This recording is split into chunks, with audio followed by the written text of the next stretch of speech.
Bonjour. Dans le cadre de la réforme 2018 sur l'apprentissage et la formation professionnelle, le CARIF OREF des Pays de la Loire et le CAFOC de Nantes se sont associés pour vous permettre de mieux appréhender les éléments de cette réforme qui vont vous impacter, donc ce que sont les enjeux et les impacts de cette réforme. Nous allons vous proposer des rendez-vous en présentiel qui se dérouleront en septembre-octobre et des webinaires qui seront réalisés au fur et à mesure de la parution des décrets. Pour démarrer, et en attendant ces rendez-vous, quelques mots de mise en bouche. La réforme traite de 3 thématiques: l'apprentissage, la formation professionnelle et l'assurance chômage, dans une logique d'approche par compétences et de responsabilisation de chacun des individus. La réforme a pour objectif, pour le système d'apprentissage, de renforcer son attractivité et sa transparence, de mettre l'entreprise au cœur du système et de rénover le financement et les aides. Pour le système de formation professionnelle continue, il s'agit en fait de mieux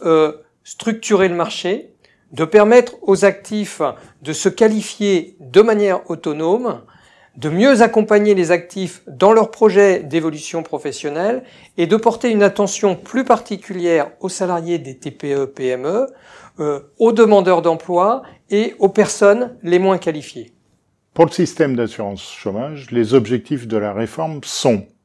de créer un système de protection permettant d'assurer les transitions professionnelles, d'étendre le régime d'assurance chômage aux indépendants et aux démissionnaires, et d'inciter à la responsabilité des acteurs, c'est-à-dire à la responsabilité des employeurs, mais aussi des bénéficiaires du système. Après négociation entre les partenaires sociaux et concertation sur l'apprentissage, le gouvernement a traduit ses objectifs dans un projet de loi intitulé « Pour la liberté de choisir son avenir professionnel ». Ce qui se concrétise en fait par des évolutions sur les dispositifs, sur les financements et avec de nouvelles mesures. Retenons 5 évolutions majeures. D'abord sur la gouvernance du système de formation professionnelle avec une logique quadripartisme affirmée qui se traduit par une évolution des instances de gouvernance et la création de France Compétences qui remplacera à la fois la CNCP, le FPSPP, le CNEFOP et le COPANEF. Pour les actifs, les principales évolutions sont la monétarisation du compte personnel de formation, une autonomie dans la décision des choix des formations suivies, avec un recours possible au conseil en évolution professionnelle, centré sur le projet individuel et sur les besoins économiques des territoires. Pour les entreprises, une contribution unique relative à la formation professionnelle et à l'apprentissage qui sera collectée par l'URSSAF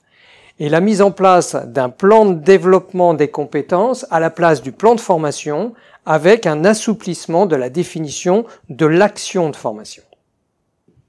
Pour les organismes de formation, une évolution de la définition de l'action de formation facilitant la souplesse d'accès au dispositif, et une obligation de certification de la structure sur la base d'un référentiel qui va être défini nationalement, ce référentiel renforçant les exigences déjà engagées par la loi de 2014. Pour l'apprentissage, le passage d'une modalité de financement au contrat plutôt qu'à l'action de formation et une évolution possible de la répartition des compétences dans l'organisation du système d'apprentissage.